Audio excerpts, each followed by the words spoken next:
don't pretend they're taking a scientific harm reduction stance. By all means have a moral stance. In a sense, they've taken that by keeping alcohol and tobacco out of the Act.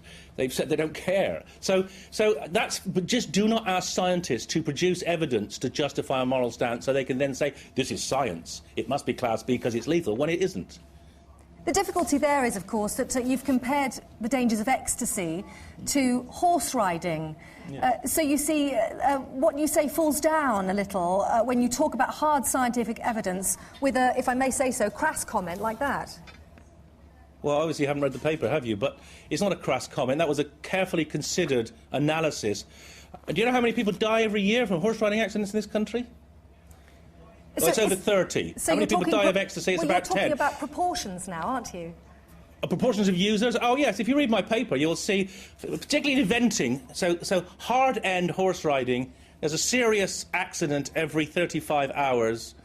And ecstasy, it's about a serious event every 350,000 hours. So, look, you know, this is the part of the issue. Here you are trying to argue the science. You're not a scientist.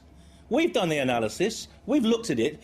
If you don't like what we say about the science, well, say, OK, we'll take a moral position, but don't try to tell me that the science we've done is wrong. My committee had 28 people. We did the most detailed analysis of ecstasy, the most detailed analysis of cannabis ever done. We know what the harms are. But do you not see that the headlines that come out of the science that you describe, you're quite right, I haven't read your paper, but when you see a headline like that horse riding is more dangerous than ecstasy, that it does make people think you're being glib about this?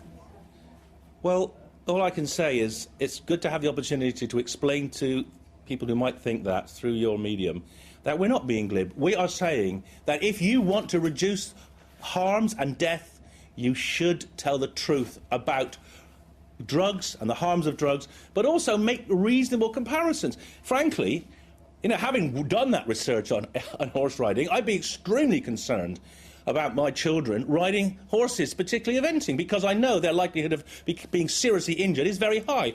And in fact, since I published that article, I have had countless numbers of horse riders say, you're dead right, I've got a broken pelvis. In fact, one of my council members broke a pelvis during the review of ecstasy riding a horse. Horse riding is a very dangerous activity, like climbing mountains or bungee jumping. They're not trivial. You know, just because they're legal doesn't mean they're safe. Has the Home Secretary scored an own goal, do you think, tonight, Professor Nutt, by sacking you in this way and giving you the oxygen of the publicity that we're now giving you? I don't want publicity for me. I want publicity for science, for truth.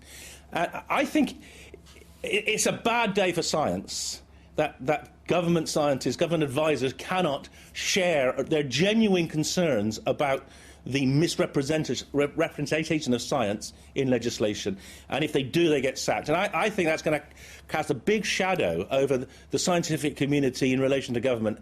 It's going to make people very wary now about working with government and giving scientific advice, because not only may it be ignored, but if they then speak up about it being ignored, they're going to be sacked. It's a very sad day, I think, and it's the majority of emails and texts I've had since it's gone public have been really supportive of me. Loads of people I don't know have obviously found out my address on the internet and have written letters of support. We heard of, I don't know if you heard it, but there was a debate in the BBC Question Time programme, Any Questions this evening. They did a vote at Cambridge where the meeting was being held. Not a single person in the audience of Question Time or Any Questions supported the Home Secretary. They all supported me.